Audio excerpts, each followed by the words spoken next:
Good morning, good afternoon, good evening, everybody. My name is Cristina Rojo Gimeno. I'm a veterinarian and a veterinary epidemiologist by training and also veterinary epidemiologist by profession. I'm originally from Spain. I like to say that everywhere I go. And I conducted my PhD at Kent University at the Faculty of Veterinary Medicine with funding of the Flanders Research Institute for Agriculture, Fisheries and Food. I finished my PhD in 2018, and my PhD was awarded with MSD High Quality Pork PhD Award in 2019. I'm extremely happy to be here presenting my PhD, finally, after all the issues and that everybody who was supposed to be in Copenhagen is listening to this presentation. The title of my PhD is Economic and Institutional Perspectives on the Role of Data, Information and Advice in the Animal Health Advisory System. And what I did is I used a socioeconomic approach to investigate the role of data, information and advice and how this improved livestock decisions. Before I jump into the technical part of my presentation, I would like to invite everybody of you, if you have not seen it, a very short video that we prepared together with MSD Animal Health on my PhD. Is 1 minute and a half, and I explain as well why I was very happy and proud to have received this prize. So first of all, I will give you a very short introduction, a scheme of how this presentation is going to be. First of all, I will give you a bit of the background, why these research questions were important and relevant. Then I will move into the pathway from data to value, in which I will very quickly explain what are the steps between data and value. And this is part of a very conceptual framework that I prepared. Then I will move into the value of providing farm-specific advice. And this was done in the context to reduce antimicrobial use in farrow to finish pig farms. And I estimated the economic impact of this reduction. And last but not least, I will investigate how, I will show you how the swine health system in Flanders operates and how possible it is for an advisor to provide advice and be remunerated for it. So let me show you a bit of background. This image that I'm showing you here probably is not going to be any different in the countries that you are working, and I think is the same, very similar for many developed countries. So we see the evolution of pig farms and pigs per farm in Flanders between 1997 and 2015, and we see that the number of farms with pigs has halved, and at the same time the number of pigs per farm has approximately doubled. These together, this increase in herd sizes, together with the eradication of epidemic diseases that had led more space for endemic multifactorial diseases, has made the focus on the herd and herd health and herd production more important than the focus on the individual animal. In addition to this, the decision context of farmers has become more complex. Farmers have to deal with concerns of the consumers on animal welfare, also on concerns of consumers regarding the environmental footprint of farms, such as the production of manure. In addition, consumers are very concerned about the use of antimicrobials and antibiotics in the farms, since the problem of antimicrobial resistance and antibiotic resistance in humans is increasing. In addition to this, farmers have to take all these decisions in an economic environment that is quite complex and in which they have a very small margin of benefit. These changes will affect also how the advisors that are providing advice to the farmers work. Farmers will need to use more data to take decisions, and this has been enabled by the use of precision livestock farming technologies, and this has been coined as livestock 4.0. But the farm advisors will also need to use this more abundant information to advise their clients, and this could be coined as veterinary medicine 4.0. But does this information have a value, and how does this information have a value? So this is what I will try to explain you in the following slides.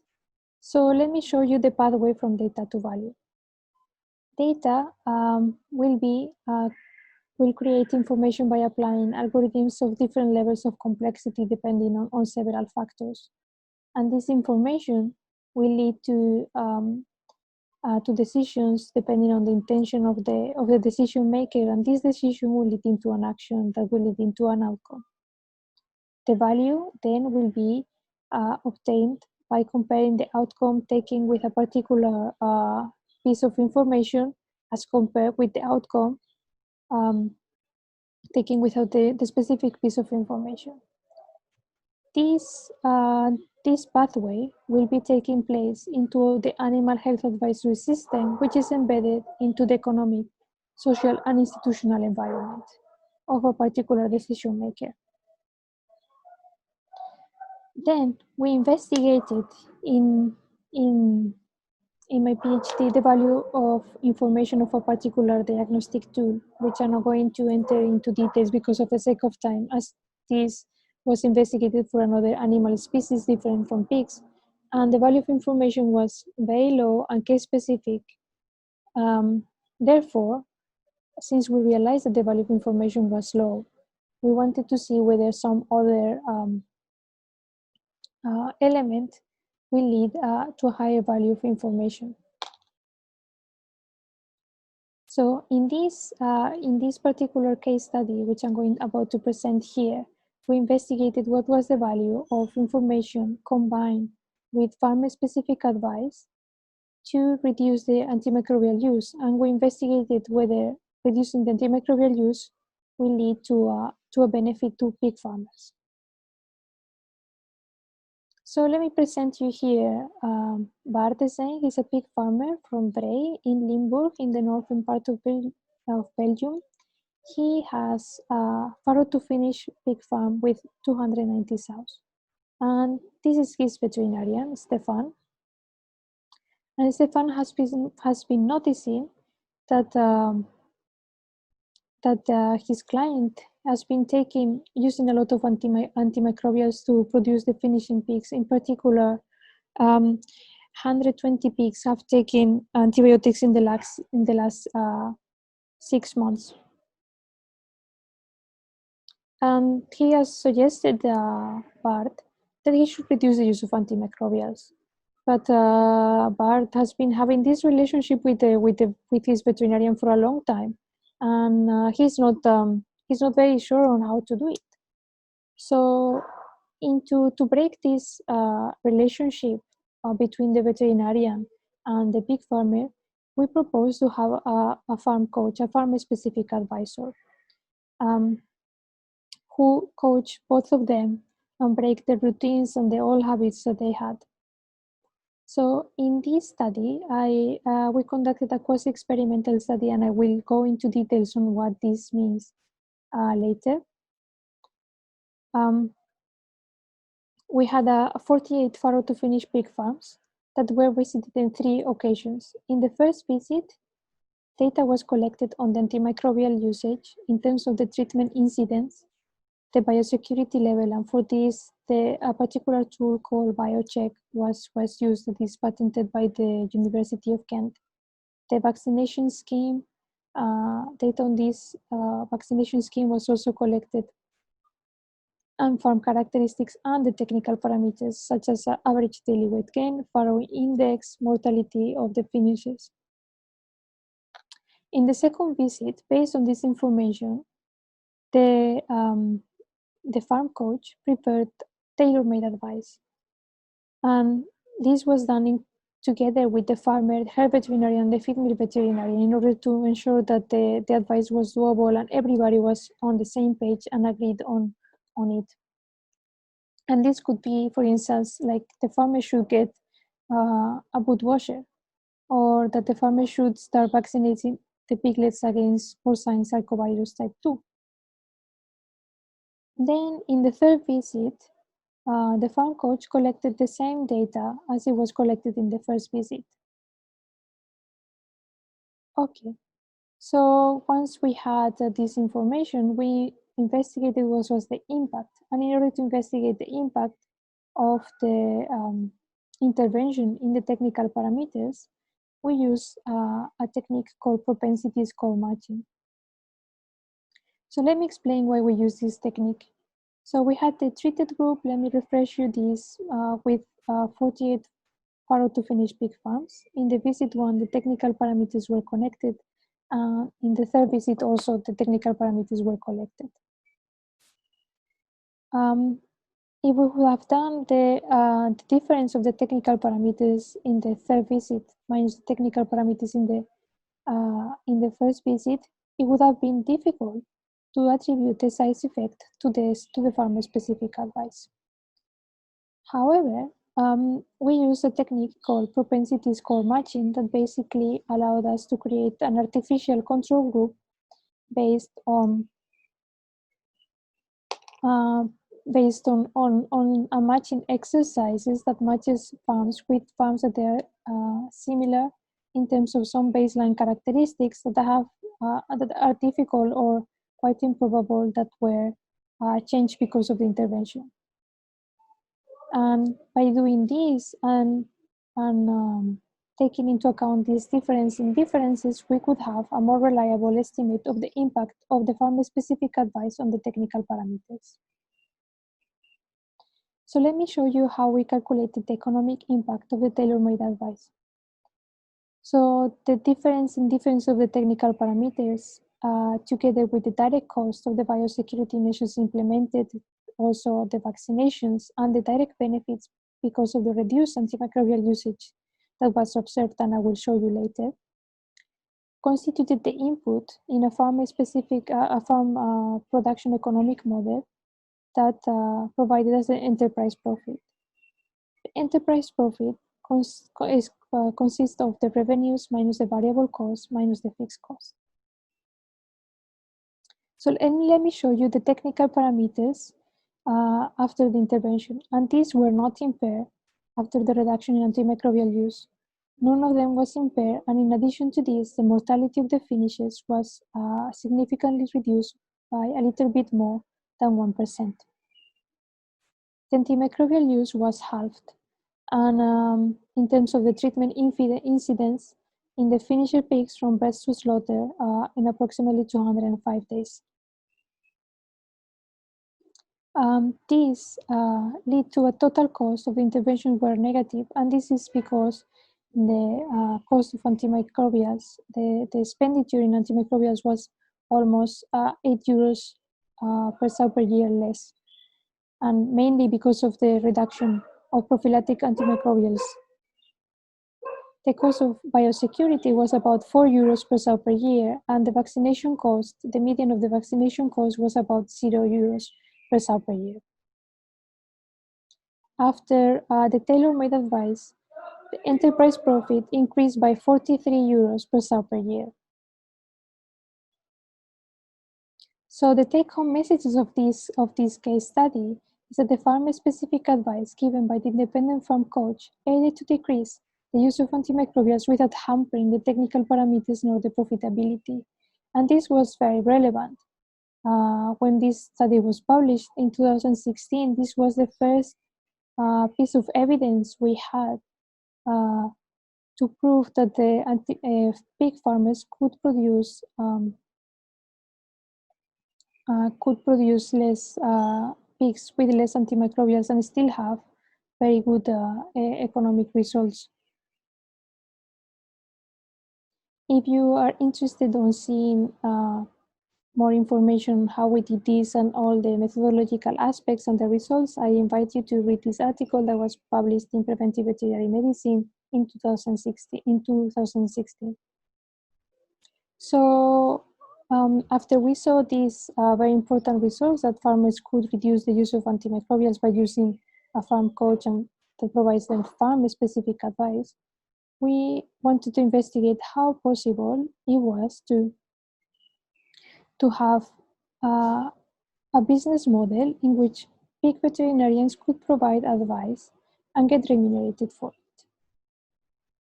So let me explain you the systemic elements that influence the pig health in Flanders. And we already know Stefan, and he is wondering, can I sell advice?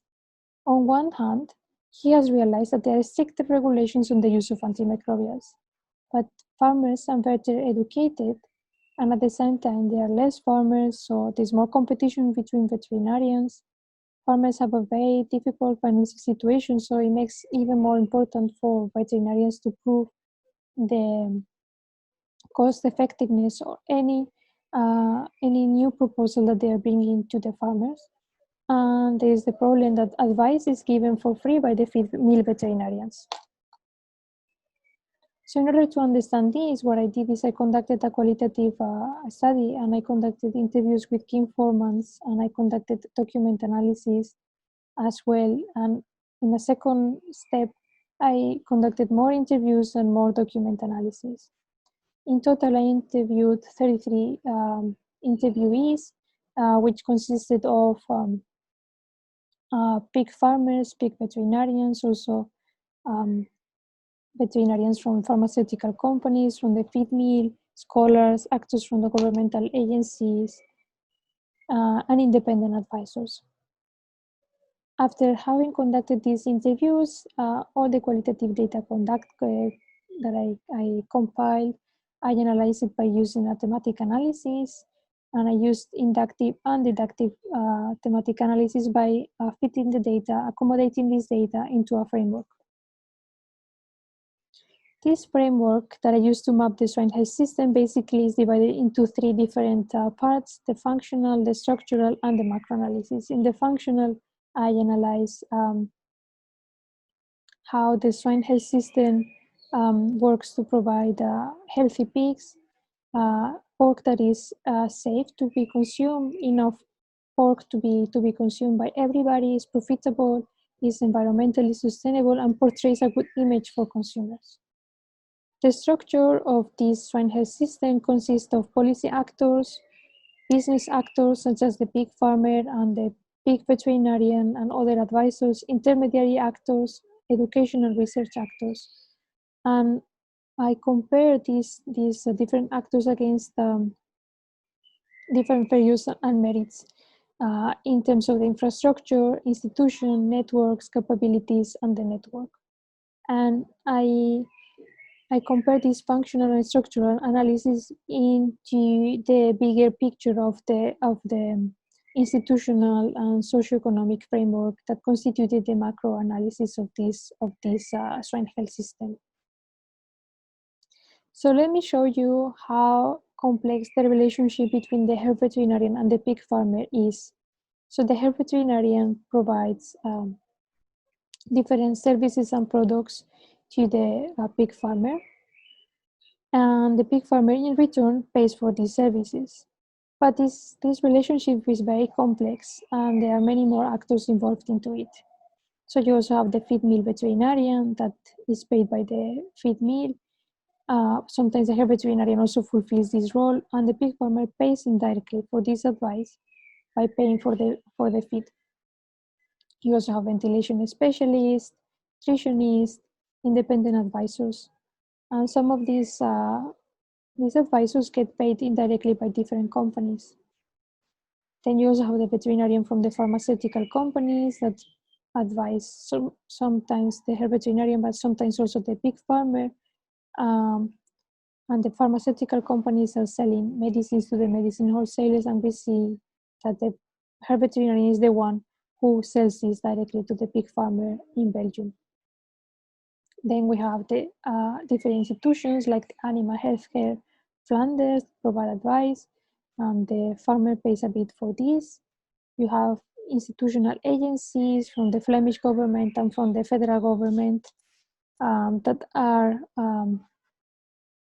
the responsible institution to ensure health, big health, and they registered the use of medicines and antibiotics at the federal level.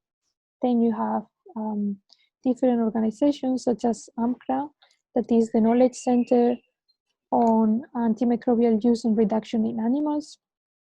You have also research and educational institutions such as Ghent University and University of Liège, the only two universities in Belgium training veterinarians. And you have different labels and other organizations that set standards, rules for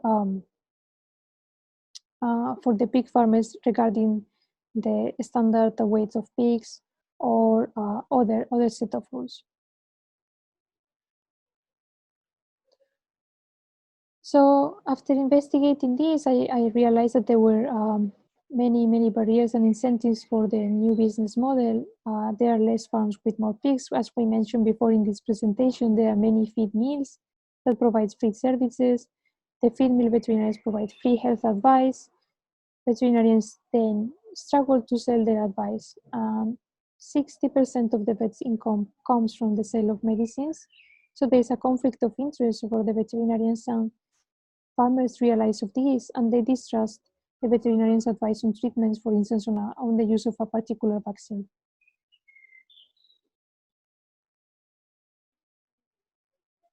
In addition to this, another barrier is that the veterinarians have very weak unions. According to the interviews, they feel underrepresented at the government level.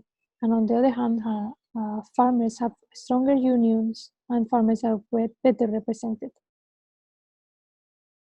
Regarding the use of antimicrobials, the use of antimicrobials consumption per biomass compared to 2011 was reduced by 20% in 2016.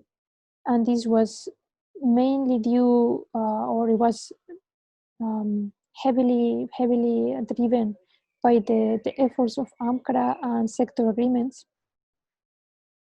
And but at the governmental level, the federal government and the Flemish government have some frictions because of the competencies in two different things.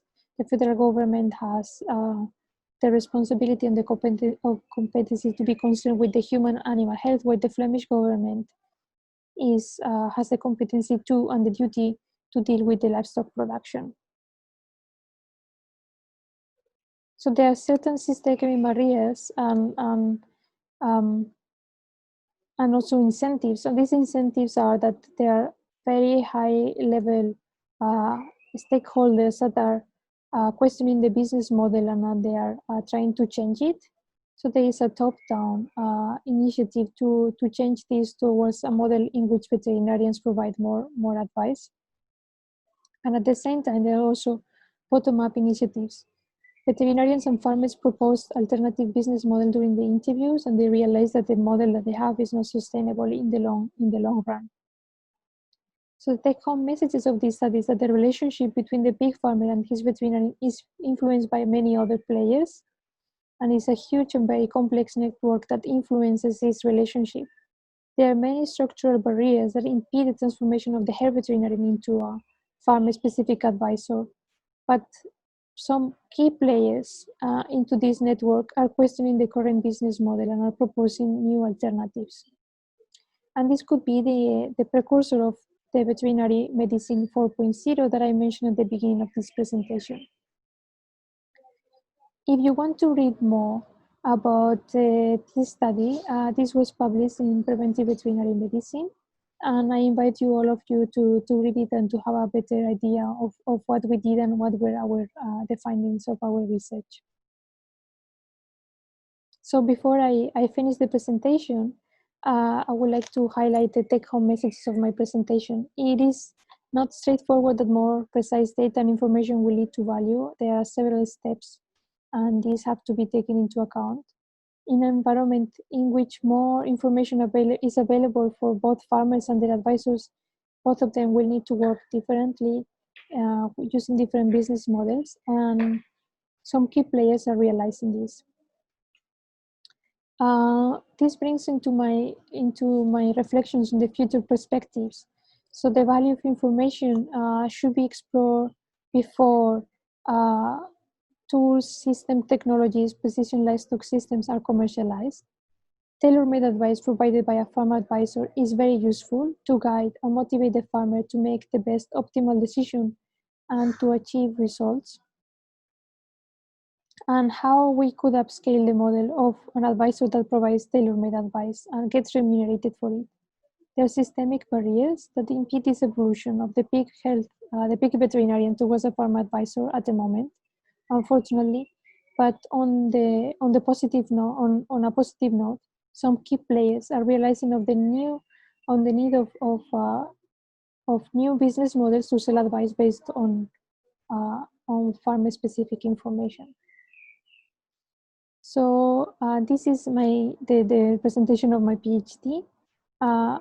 For everybody who is interested to read it, I suggest you do write me an email and I will send you a PDF copy of it. Before I, I finish the presentation, I would like to acknowledge and thank my two PhD supervisors, Erwin Bautes from the Flanders Research Institute for Agriculture, Fisheries and Food, and my other supervisor from Kent University, Jeroen de Wolf, who was my supervisor at the Faculty of Veterinary Medicine, and of course MSc Animal Health for awarding me this prize, which has been a great honor for me. And thank you, all of you, for listening in. Goodbye.